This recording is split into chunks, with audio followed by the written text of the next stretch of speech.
And I can see your screen. Excellent, thank you. Well, welcome everybody. It's been a couple weeks and I appreciate your patience. We had an amazing time in up in Boston at the Developers Conference. I'm going to do a real quick kind of overview recap, but next week I'm going to do a little bit more detail to some of the cool announcements, new things, and obviously, as always, we're going to dive in and answer some of your questions. Do me a favor, if you do have questions, please put them into the question box into the GoToWebinar control panel, and we can queue those up, and I will do my best to answer them. And we do appreciate you taking the time to joining us today. Had a combination of presentations by Alpha, along with focusing on the roadmap, along with presentations from the clients or customers. And what was really neat about that, and I really felt it was very powerful, was it was a neat balance between, hey, here are some new features, capabilities, with, hey, this is what I have implemented with those capabilities and those features. And the future is very bright. The kind of solutions I saw this year were markedly improved from last year. It's amazing what a year does, a little over a year. And just the amazing work that the developers are doing out there to create world-class applications with the Alpha development platform. And you know, the reality is just getting started, especially on the mobile side of it. And so there were some incredible presentations and some incredible work done by the developers, and that is just the sort of the sign of more to come. The other thing that I really liked about the Developers Conference, and I like to share that with people, is that there's sort of two reasons I go to the Developers Conference. First is obviously learn about new capabilities, where Alpha is going, and to interact with the Alpha developers, the Alpha team, and understand that. But the other thing, which is really powerful, is just rubbing elbows with other developers and getting to know them, understanding what they do, what their expertise is. And invariably, every time I go, I come back with some really actionable items. So like, for instance, last year, I got these great insights on using CSS, so I was able to use a lot of better CSS to make my applications look a lot nicer, and that area will continue to improve. This year, which was very fascinating, was some techniques around using version control to do multi-user development and some other aspects in terms of just controlling and managing your projects. So it's super valuable from my standpoint in terms of the kind of interactions with the other developers. And for all the people who did attend, we say thank you very much. We appreciated it. We enjoyed having you there. And for those that didn't, make sure to mark it down for next year. Put it on your 2015 business objectives, and you will not be disappointed. It is well worth it in regards to you know, the kind of information you're going to get, and more importantly, the kind of connections of the individuals you're going to meet who will help you out throughout the year and for some time to come. With that said, there are some really key features, and I'm going to go into this a little bit more detail next week. So please feel free to join us next week, same bat time. We're working on making it the same bat channel. That will hopefully be available soon, so you'll always know where to go.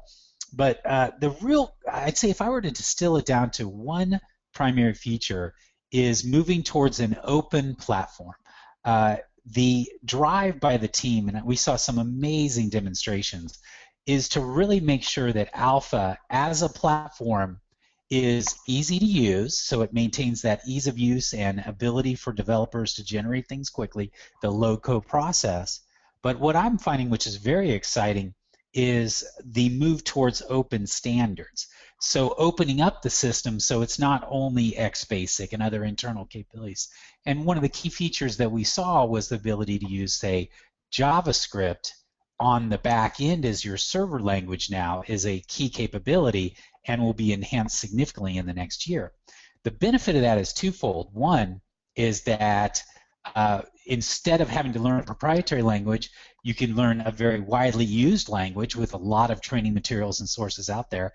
Secondly, as a project manager or project tool developer, if your projects get busy, you can tap into a whole raft of people who have certain technical skills because Alpha has opened up the platform and allowed you to use that. So there's that general direction, and it's just really getting rolling. We saw the initial glimmers of it in the last few months with the release of JavaScript on the server side, specifically the ability to use Node.js. But what we're going to see more and more in the future is more of that activity, more connections to third-party systems, easier ways to use, consume, and deliver information to third-party web services. And as that initiative goes, your applications are going to be able to do simply amazing things. And as always, Alpha is going to be focused on making it easy for you to use those new features and capabilities so you don't have to write tons and tons of code to get something to work. And it's very exciting what was going on there. So I'm going to have a little bit more detailed overview of the event next week. But in the meantime, if you have any questions, one of the key focuses each week is for people to bring questions in regards to things they've been dealing with in their development projects. I don't see any in here yet, so I would ask you if you could to go ahead and ask those questions away, or if you want to have, if there's something specific about the developers environment or developers conference that you would have questions about, let me know about those so they don't have to be just technical questions. And again, if I'm not able to answer these questions, I will obviously find the answers and get those back to you, because our goal is to keep you productive and to make sure your roadblocks are getting knocked out of the way and you're getting the resources and the capabilities that you need to be successful. So still waiting for, oh, I have a first question here. Oh, I have to, so I'm going to have to unlock my little mouse thing, so bear with me there. The first question is from Kevin, and he asks, have yes, you used please. the sample email project that comes with Alpha Anywhere? I haven't used the sample email project. What I've been focused on actually is using the Mandrill project, and we have talked about this a little bit before. I really encourage people to try and utilize the Mandrill SMTP platform. There's a set of action script that is built into Alpha, and it is very easy for you to create your own XBasic scripts that call email. And one of the things that's very powerful about it is that Mandrill is used by MailChimp. So I don't know if you guys have heard about MailChimp, but MailChimp is a off-the-shelf third-party email marketing tool. And what they did is they took their back-end process and opened it up for other people. And so you can do some really cool stuff like track emails, track bounces, track to make sure they've been delivered, see what people have clicked on. Very, very powerful, very easy to use. And one of the cool features too, which I'm just exploring, is MailChimp has what are called webhooks.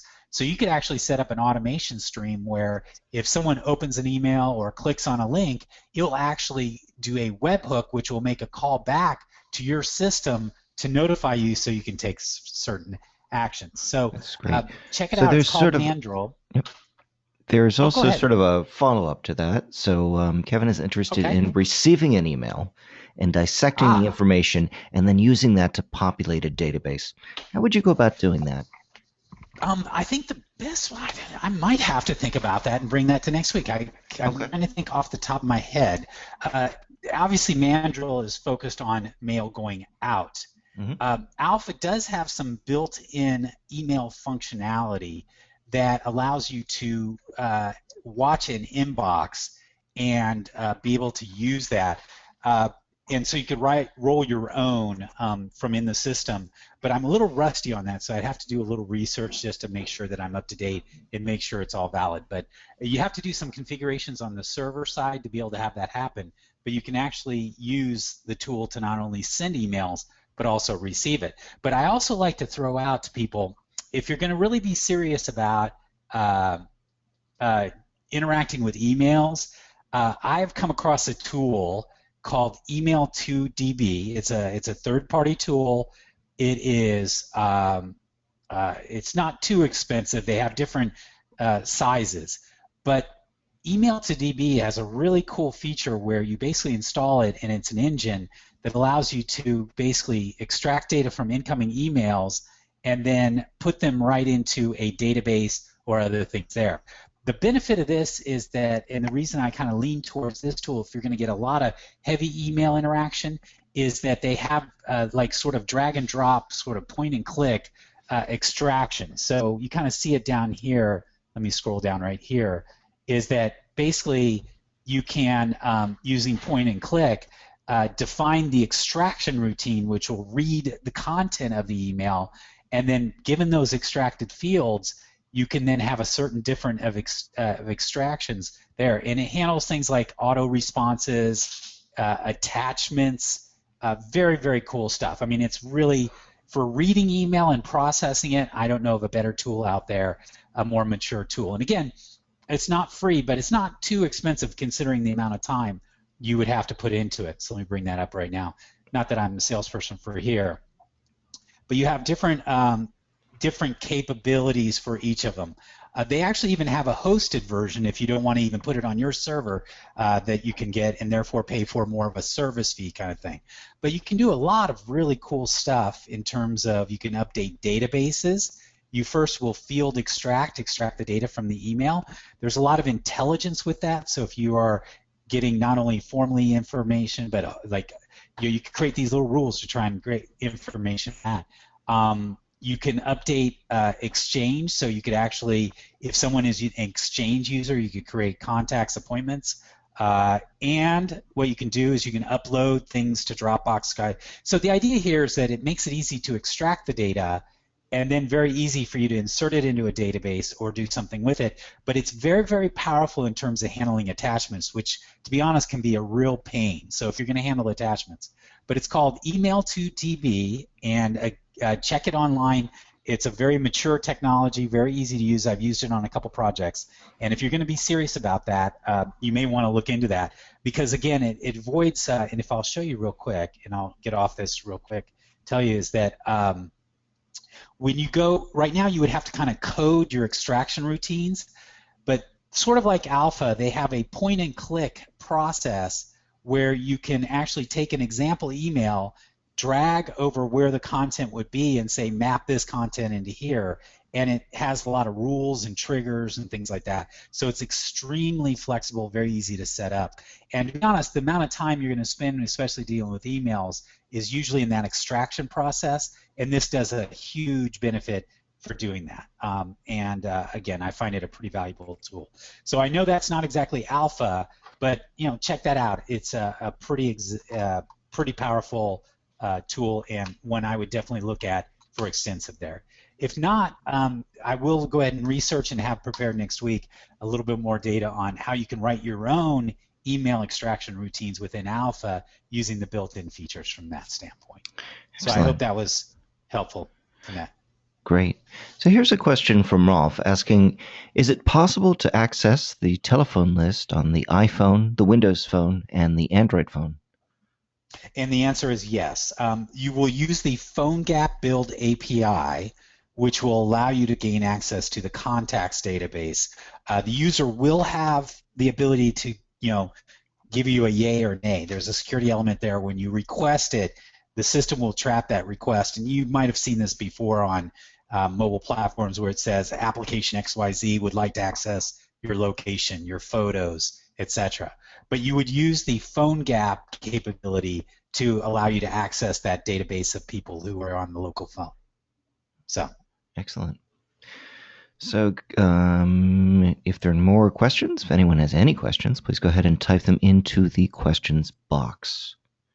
And it says, is that a feature available for phones as well? Is that the I believe that was in reference to parsing email. Okay, cool. Oh, and parsing email? No, that's always, the parsing email is going to be pretty much a server-side kind of functionality. So if you're going to do something like that, you would probably do a server-side process to do the extraction of the data from the email and then process it. You might send it back to the user with a notification or something along those lines. Cool. And it looks like Kevin's interested, maybe email to DB.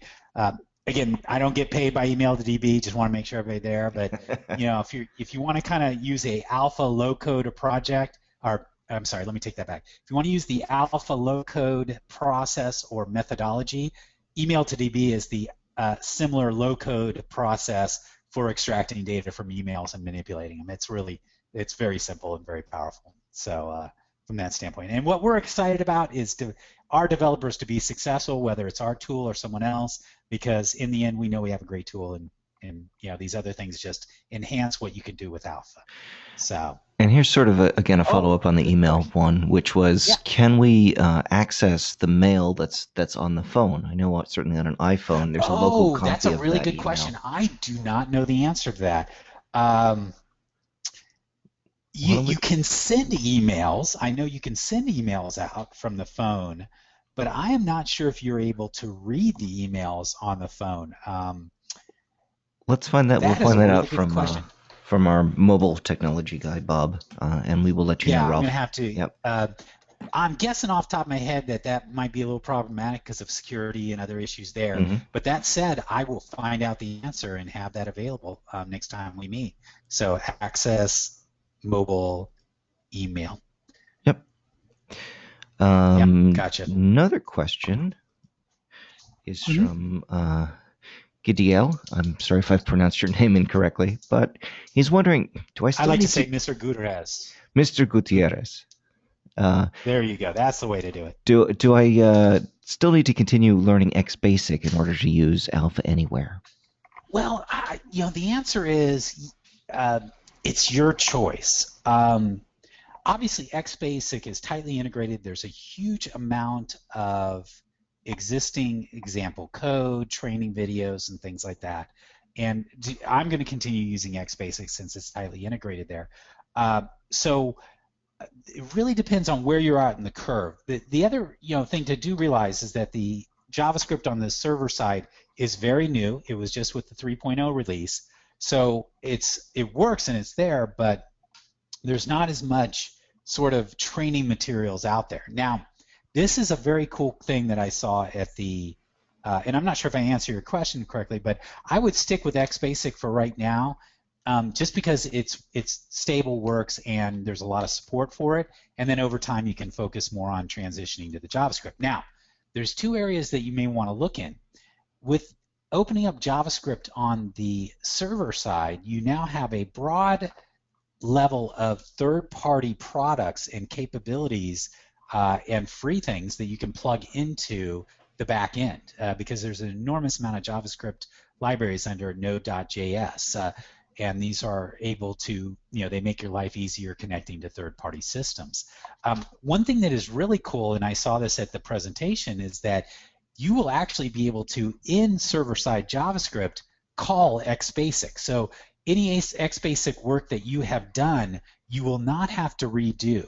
You will literally be able to call it from within. So if you want to kind of say, okay, I'm moving to JavaScript or server-side JavaScript going in the future, you're going to be able to say, hey, you know what? I've got this body of work that I've already done in XBasic, and it's working, it's debugged, everything's good. I want to use that. Well, actually, within Alpha, you'll be able to access the XBasic functions similar so that you can actually kind of have the best of both worlds. So I would go ahead and continue working XBasic for now. Keep an eye on the announcements for Action JavaScript, and then over time you'll be able to transition into not Action JavaScript, but server-side JavaScript there. And again, the main reason is that when you come up against a problem with XBasic, you can usually find on the message boards or a video that will explain it. With JavaScript, it's going to be a little bit more of a hike to get that information because it just may not exist out there yet. But over time, we will come that direction. Cool. I'm just looking at a comment that was made by Terrence, who recommends also another software package when it comes to email processing. It looks like it's from a company called Glocksoft, but it's called Geoloc Software Email Processor. And what I'm going to do is I'm going to take that link and I'm going to share that with everyone here. Cool. And I'm putting it up on my screen. So. Okay, great. I hope it wasn't like some weird site. I'd be in trouble. I checked it first. Me. I know. I was living dangerously there for a minute.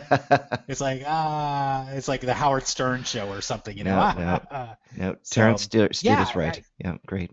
I have not seen this one, so yeah, definitely compare Email to DB and the Geoloc software. I think Email to DB may be a touch pricier just because it has a huge amount of capabilities, but I don't know. You'd have to look at both of them and see which one. Nice is they both offer free 30-day trials, both products, so you can kind of test them both out, find the one you like, and then spend the money on the ones you want there. But we really thank you. This is a community, and we really appreciate when people do my job for me in terms of helping other developers. So I'm all for that. I'm trying to retire here, people. Let's go. Come on, step up. We have another, I think, very good question here. He said, when Excellent. we developed an application for the iPhone, does that same application run on the Windows Phone and on Android phones?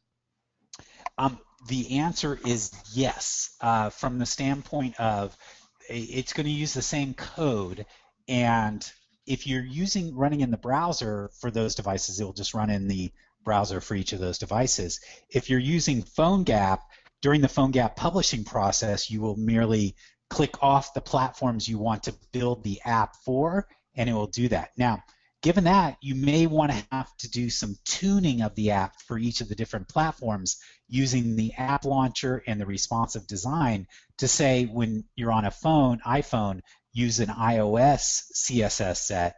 If you're on a Windows Mobile, use the CSS for that. So there's some tuning things to make sure that it looks great and works great, but it's going to be the same code for all three platforms. So you're not going to have to worry about rewriting it for every platform you deploy on. And in fact, I was working with a person this morning. They just finished up their beta, and it's out in beta, and they're actually running it literally on all three platforms right now because they're going to release it out to the outside world, and they can't guarantee they're going to have one type of phone out there. It's very powerful, very cool stuff. Right. Now, the CSS changes you were talking about, the iOS, the Android, those are to give the application sort of the similar look to the iOS environment versus the Android environment. Is that what you were referring to? That's correct. Okay. If you look at the kind of the scheme, each of them, they have a certain style, Mm-hmm. and that's dictated by CSS, cascading style sheets. So Alpha ships with example CSS for the different platforms. I don't know about Windows Mobile, but I definitely know for Android and iOS.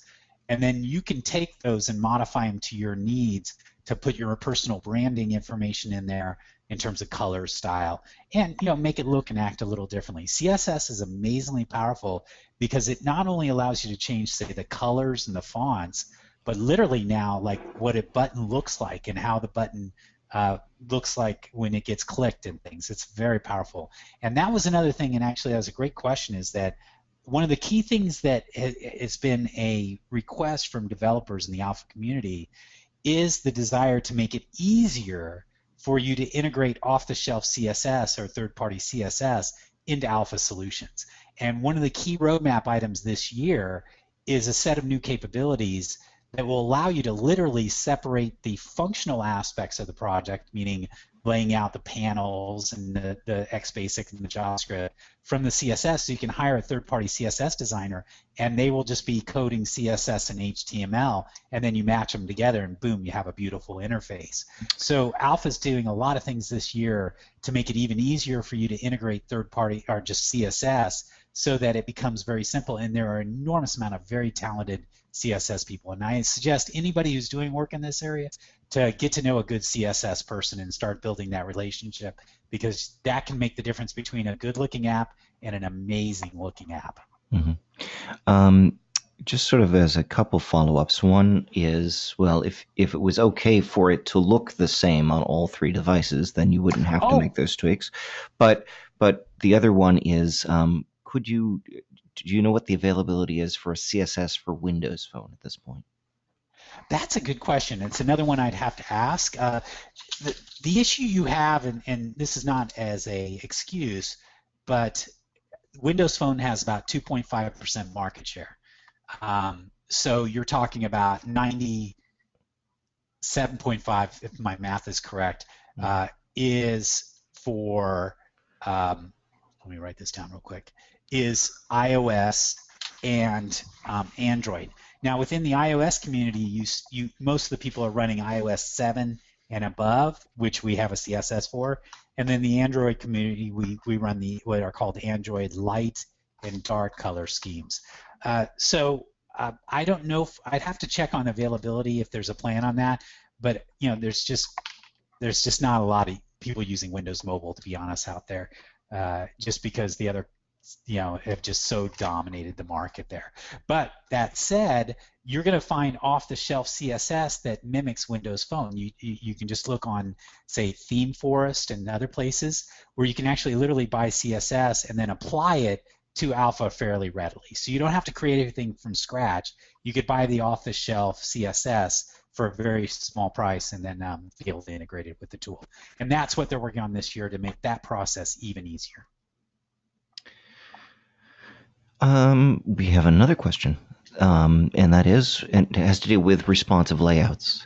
And the question is it better to try and create a single component for both the workstation and the mobile use, or to have and use responsive layouts to modify the display on each one, or should you have a separate component, one for the desktop and one for mobile?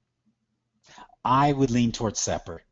Because you have such a massive screen real estate difference and behavioral difference between the two platforms, trying to fit it all into one would be problematic. So I would lean towards two, mainly because you're just going to find trying to shoehorn into one just may be too time consuming when you just lay out a desktop one and lay out a mobile one. Great. I think we are out of questions, but let me see. Would you do a third one for tablets? Or would you do actually, what I would do is on my mobile, I would use one that's responsive for a tablet because they're so similar that your actual content on the screen may change a little bit, but not a lot. It's going to be mainly more the responsive, the sizing of the lists and the dialog boxes and things like that. So I'd probably split it into two, desktop and mobile. And then within mobile, I'd use responsive layout capability to then lay out my tablet versus my phone orientation. That seems to work really well. So it looks like we're out of questions, but I will give everyone another minute to submit one because we do have a little time. Yeah, if I can make a comment. One thing that was very intriguing was on this one person I was talking to, the one I was saying that they're doing testing on all three platforms. They made a conscious decision within their company that they will not develop another desktop oriented application again. That within their company, and it's mainly they target a younger demographic, a mobile demographic, that even internally and externally, they will now only do mobile platforms and really work on that because they want to have their people not be bound to a desk. They can use a tablet and other things. And the anticipation is that, the tablets are going to get bigger. Apple might bring out a 12-inch tablet. So it was a very intriguing kind of architectural decision on their part to say, we're just going to do mobile. That's it. And everything's built for mobile. And it makes their life simpler. They only have one thing to build now. And, and they have a one set of design criteria they follow with. So it's working out well for them. And while it may not be necessarily ideal, you could certainly then run that. If you only wrote for the tablet and for the phone, and you just happen to have a computer, you could still point to that URL, presumably, right? Absolutely. Yeah. Yes, that is correct. And still use it on a desktop. Great. Well, and this is just a side note, and I'll shut up. Sorry if I'm kind of rambling. Not at all. But with the mobile platform, you now have photography, geolocation. So actually mobile enhances the environment, things you can use within your application because of all these sensors that are built into the mobile platforms, with a camera being a sensor. So for them, it's like, okay, if I'm a service tech and I'm working on a product, do I want to take a picture, go back to my desktop, upload that picture associated with it, or do I just want to pull out my phone, take a picture of the problem, add it to the record and the information, and then call it a day? I mean, the productivity gain there is enormous, and that was somewhat of their thinking. Yep. Question from Pavisha asking, is it better to use web applications if you're targeting different platforms? Well,